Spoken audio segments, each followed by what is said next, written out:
Olympic medalist Rudolf Kraj won silver in the men's light heavyweight 81 kgs boxing event at the 2000 Olympic Games in Sydney, also won a bronze medal in 2003.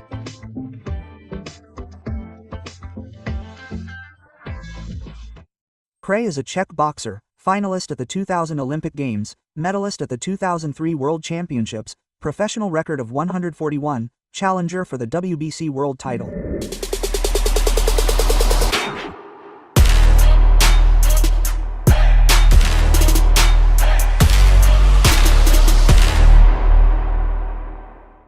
Rudolf, glad to welcome you to my YouTube channel, Viktor Yalimov's Boxing Studio. Today I would like to talk to you about your career.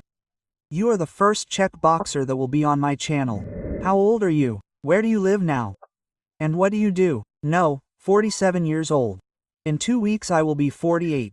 I live in Melnik, actually, in the Czech Republic, where I was born. And I have a hotel, Olympionik, where I work out. How did you get into boxing? In general, did you have any competitors? I got into boxing by watching Rocky movies and boxing films, which I always liked as a kid. I also really liked Mike Tyson. That's actually what got me into boxing. Yes, there was competition. I was competing with a lot of guys.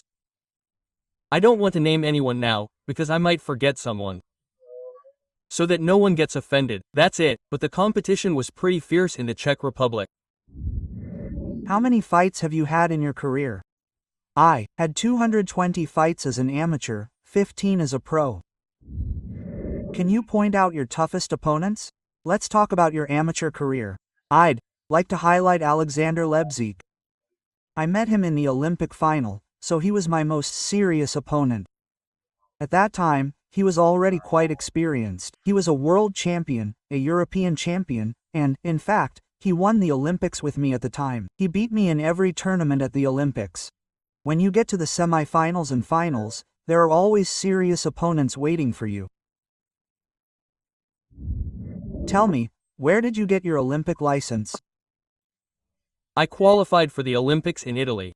There were 4 fights. That's it. And my final opponent got cut and didn't come out for the fight. The 2000 Olympics. Do you remember all your opponents there? My first opponent was the American, Oleksandr. My second opponent was a Nigerian. He doesn't remember his name because it was tough. My third was a Ukrainian, and Usyk was waiting in the final. It's clear that every fight is tough. Which was the toughest? With Usyk. The toughest fight was the second one with the Nigerian, because the medal for 3rd place was already on the line.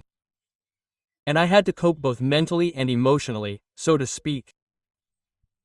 That's probably why it was the toughest fight between Andrei Evchuk from Ukraine and Oleksandr Usyk.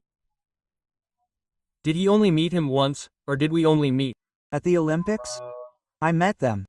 There are interviews with all the 2000 Ukrainian Olympic medalists, except for Andrei Evchuk. Unfortunately, he's no longer alive. He may or may not know. Yes, he knows that he was in a car accident in 2009.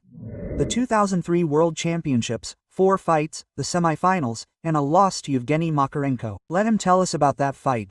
Did he meet him earlier or later? The 2003 World Championships, let's say, after the Olympics. And there were a lot of injuries, for example, with the shoulder. My shoulder was injured. And I remember the fight as being ahead until the last round. That's it, but we were both knocked down in the fight. It turns out I lost in the end by 2 or 4 points, I don't remember exactly. It was a pretty close fight. Tell me when you retired from amateur boxing and why. In 2004, I didn't qualify for the Olympics because I felt I was unfairly treated. So, I could say I decided to either retire from boxing or go pro. I received a good offer from German promoters and signed a pro contract with them. Were these promoters involved, and for how many years did you sign the contract? Oversbox Promotion is a promotional company. The contract was set with specific dates from when to when, and I boxed. So, did they fulfill their contract? So, yes, the guys were always late with the contract, honestly, they kept it to the end, but I was always paid, not monthly or something. I wasn't living on a salary, it was pure slaughter. So, I had to take care of myself and make sure I didn't get injured. Because if I got injured, I wouldn't be competing, and therefore, I wouldn't be getting paid. It was a good time. So, I boxed, and I was getting paid well for it. As an amateur, you boxed up to 81 kg. As a pro, you moved up to cruiserweight. Why? Because light heavyweight was 79 kg, and my working weight was 86 kg. So, I always had to cut weight to 81 kg as an amateur, and I wouldn't have gone under 81 kg. But then I dropped a little weight and went up to 96 kg. That's it. And then I cut weight. Tell me about your toughest opponents as a pro. My head has always been my toughest opponent. It was always hard to concentrate for 12 rounds, knowing what road awaited you. That was the hardest part. Every fight was tough, difficult. If I single out even my last Italian fight, I actually lost to him by 3 points. In your 15th fight, you were already boxing for a world-class title. It wasn't that easy, but you managed to reach the title quite quickly. Yeah. The fact that I had to go through an eliminator there, yes. It turns out David Haye was there, yes, he gave up the title. It turned out that the title had to be fought first, second, or first, third. I actually met Fragomeni in amateur boxing too.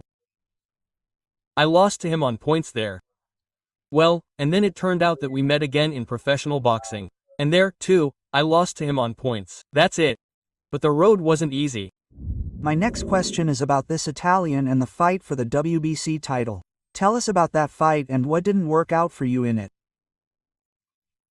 I'll say it straight out, it wasn't my day. I woke up right in the morning and felt a little unsure, but I didn't show it.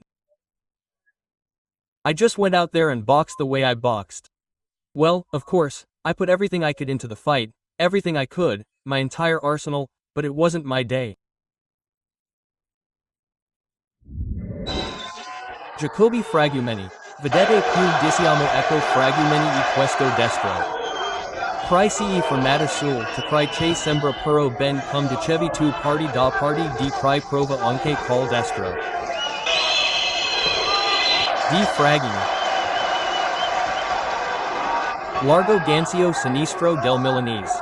Non va. Cosa stavolta Gobi? Non si divsi.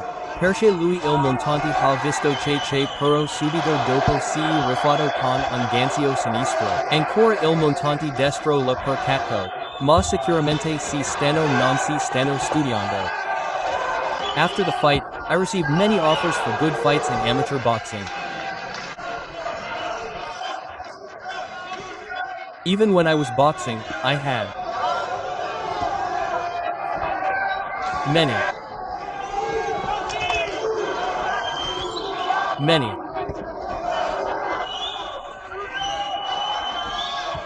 injuries.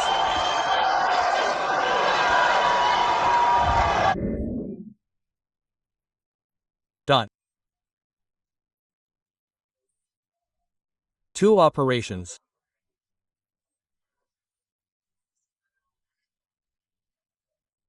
On my shoulder, then on my elbow.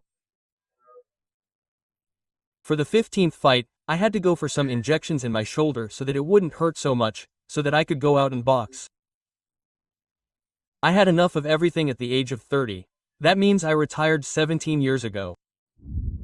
With your results, Rudolf, are you considered the best Czech boxer? Well, in all of history, I don't consider myself the best Czech boxer in history. In the history of Czech boxing, there have been better boxers.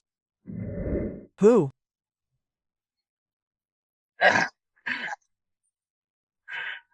I don't know.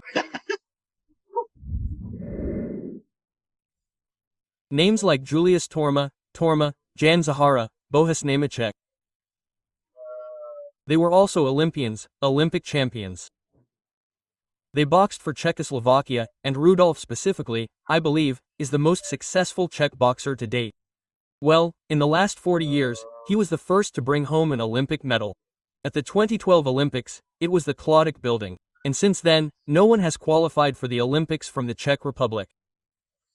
But Rudolf is hoping that someone will emerge now, bring home an Olympic medal, and Go back a little bit in his career. If you had the chance to change something, what would it be? I remember 1998, when I was just a hair's breadth away from getting at least a bronze medal at both the World and European Championships. But I was let down by the fact that I was physically weak, meaning I had poor breathing. The first round was great, the second was a little worse, and by the third I was already hanging on to my opponents and didn't have the strength to finish them off. I mean, if I could turn back time, I probably would have started running earlier and preparing more, preparing better. Do you follow professional boxing now? If so, who do you like? I like Usyk the most right now, the way he keeps up with all his opponents. Of course, I'd like to see him continue, but since he's not the youngest anymore, he's also a guy, and if he doesn't have any injuries, it's okay. I'd like to see him continue boxing. I like Canelo.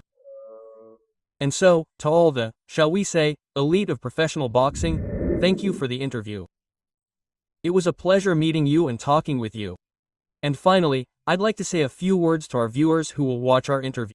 I'd like to tell the audience and young boxers alike to work hard, not to skip classes, and to pursue your dreams with confidence and unafraid.